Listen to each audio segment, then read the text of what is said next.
Siyabingelela sinamukele ekhaya lapho sichaza khona amaphupho. Namuhla ke sizobheka izincazelo ngokuphupha ukhiye wemoto. Uma uphupha uphethe noma ubambe ukhiye wemoto, kungaveza ukuthi uNkulunkulu noma abadala bakho bakunika amandla okuqala into entsha empilweni yakho. Imoto ephusheni imelele uhambo lwakho, umsebenzi noma indlela yakho yokuphila. Kanti ukhiye uyinto eqalisa konke lokho. Lokhu kusho ukuthi usuzothatha isinqumo esisha noma sekuyisikhathi sakho sokuphumelela. Uma uphupha uthola ukhiye, kusho ukuthi kukhona into obuyekade ikulahlekele, mhlawumbe ukuzethemba, amandla noma amathuba, manje sekuyabuya kuwe.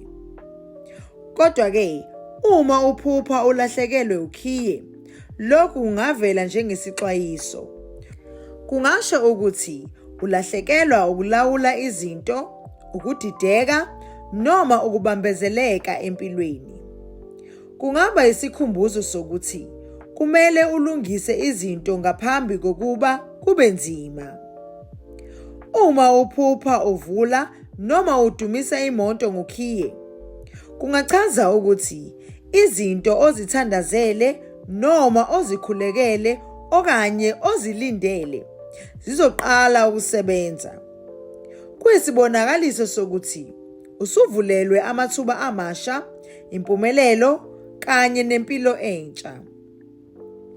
Ngamafuphi, leli phupho lingachaza amandla noma amathuba amasha, ukulawula indlela yakho, ukuqala okusha nokuvikelwa okukhulu ngokomoya.